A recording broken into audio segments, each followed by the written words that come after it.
my favorite part in the last year was to work on the construction of the new detector, which is not yet in, so we cannot see this, because that I had done 5-6 years of data analysis, so I was just in front of the computer. I mean, if we are running, nobody can go down, but if we stop, not for an open day, but just shortly, you can only go down with a reason. So it took also some years before I could see it again. So I like at the moment to really work on it. And that's, yeah.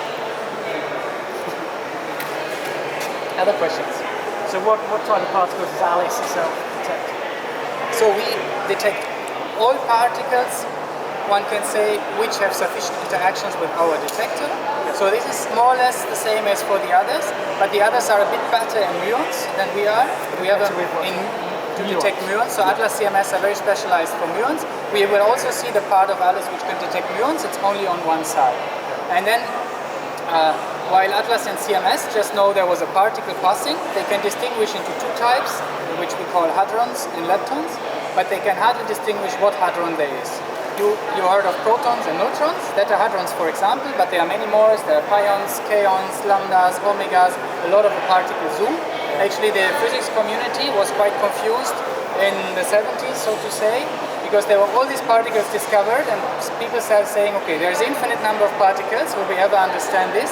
And then people came up with a so-called quark model, that these particles are actually made of smaller components, we call it quarks.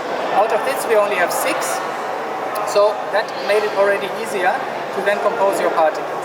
And actually all existing ones are just composed, most of the existing ones are composed just of 3 of them. So already with 3 you will construct most of the particles. And if you could wish to find something? Well, we already found quite some things. I mean, you always hear in the news just about the Higgs particle, but we had, in this detector, we had 2 discoveries of unexpected things. And I mean, in a sense, really true discoveries, because we were looking at data, producing, let's say, what does it mean when you look at data? Well, you look at how many particles are produced, in which direction they fly. But then you go and what type are they? But then you go one step further, you say, well, if one is flying this way, is another one always flying this way? Is it more likely, or does it go in the same direction?